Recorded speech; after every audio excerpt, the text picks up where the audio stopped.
Hello and welcome to True Crime Rocket Science, the most authentic voice in true crime. Is it just me, or does the title of this recently published Daily Beast article ring a little false?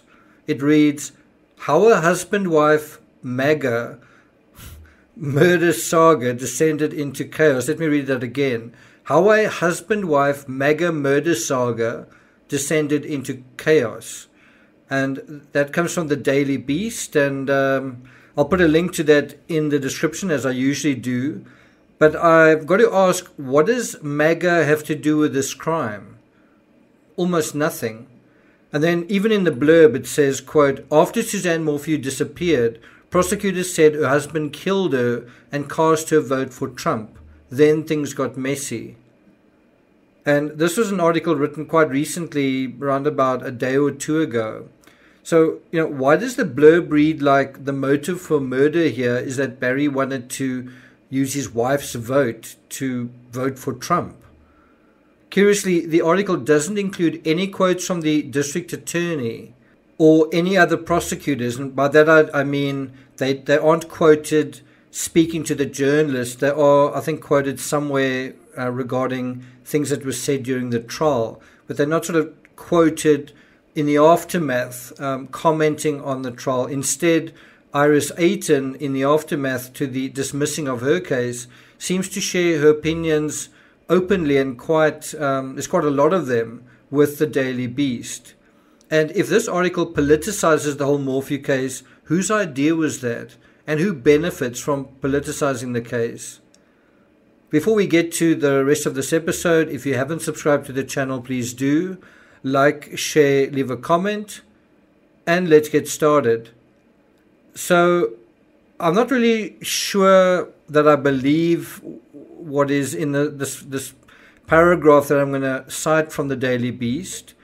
The first paragraph is already for me a little bit iffy, but the second one to me is a lot more iffy. So the first paragraph reads, quote, They never had a case, Iris Ayton, one of Morphew's lawyers, told the Daily Beast. So you don't actually have the prosecutors telling the Daily Beast anything. It's anything that they've found from the prosecutors is sort of inferred, or it's something that they're quoting that was said earlier.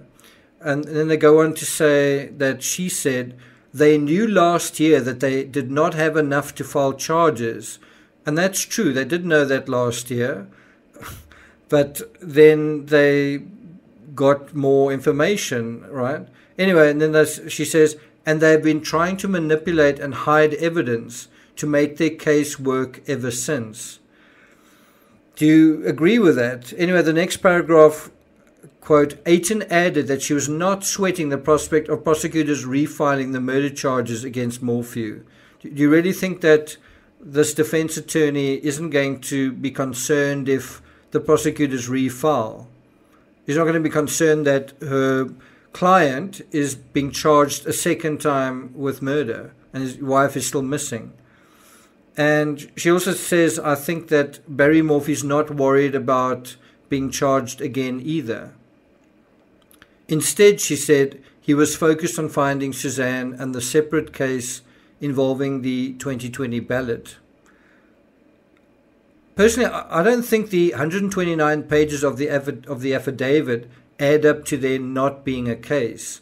Iris Ayton also discloses in her interview that Barry's next move is to Indiana. Apparently, he's heading there to see his mother.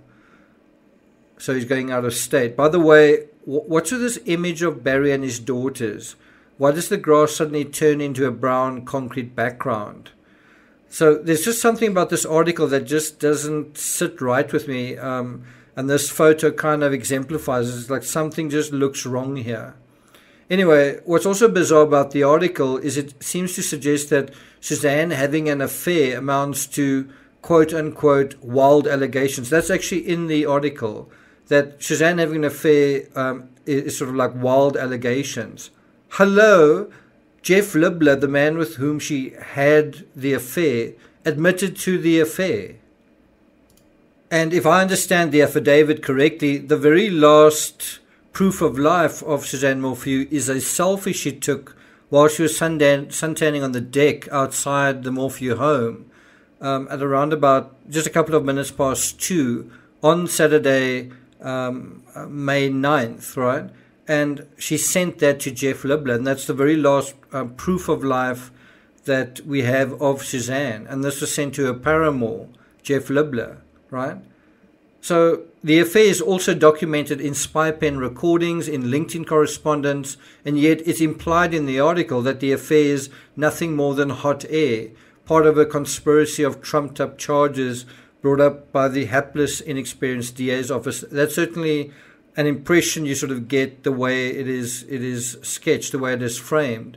Anyway, the article goes on to say, quote, as the case plodded toward trial, wild allegations about the Colorado family began to surface in hearings and court documents, among them that Suzanne had a secret 2-year affair with someone she knew from high school and had taken steps to record her husband with a spy pen after becoming convinced he may have been involved in his own infidelity.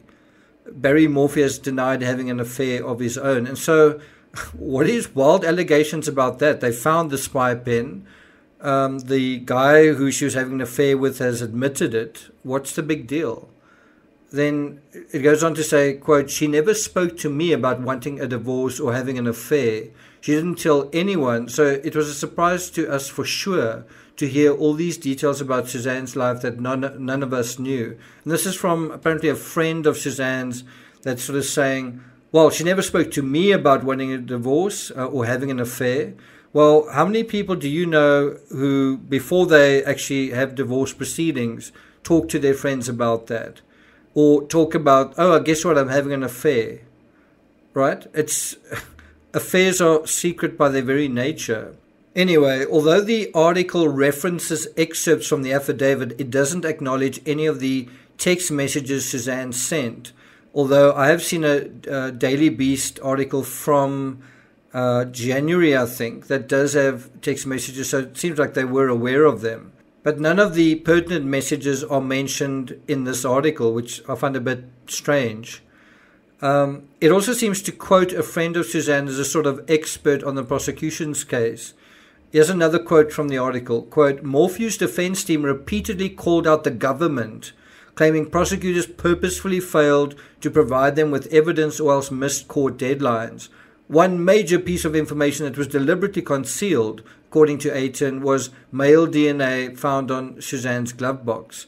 And as far as I know, the judge didn't find that it was willful. It wasn't deliberately concealed.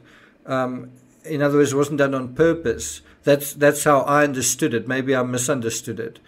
Anyway, this reference to the defense repeatedly calling out the government, those terms, those words, again make it feel heavily like there is a political intent. And it makes me wonder, what kind of politics is the Daily Beast? I don't really know. Are they pro one party, pro the other? What is the defense actually trying to do by, fielding this article? What do you guys think? Anyway, another quote is, Aiton said her team had no idea of the prosecution's intent to dismiss the case before it happened, and that she came prepared Tuesday morning to finalize any pre-trial discussions ahead of trial. I'm not sure what's wrong with that. It is something that attorneys do, is they try and keep their cards as close to their chest as they can. She says that as they were waiting for the hearing to begin, they found out about this motion for dismissal on the internet. And I think what that means is they saw the motion on the sort of Fremont County, Colorado Fremont County court website. I think that's possibly where they saw it. And then she says, we were caught off guard. We were really surprised and overwhelmed. The prosecution didn't even notify Barry's daughters. Well, I think the reason they wouldn't have notified Barry's daughters is because they are effectively defense witnesses, if that makes sense. And I think they did notify Suzanne's family members, right?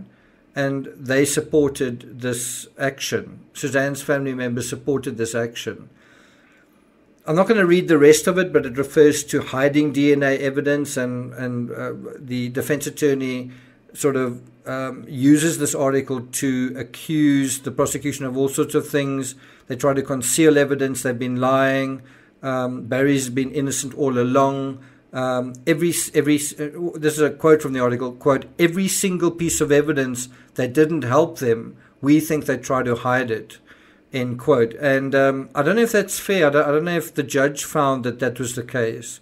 Anyway, so much of this article, and it's quite a long article, seems to support the defense and also undermine the prosecution.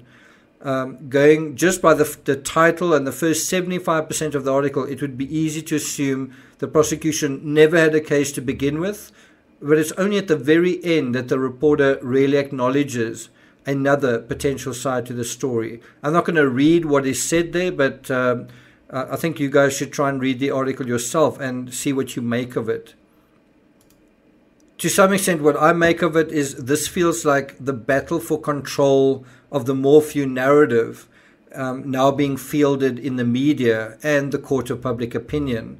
Meanwhile, and I think this is actually really significant, has there been any word whatsoever about searches going on in the mountains behind the Morphew home? That was ostensibly why this trial was delayed. So are those searches actually happening? Right now, are they actually taking place? Thank you for listening, and I'll see you guys next time.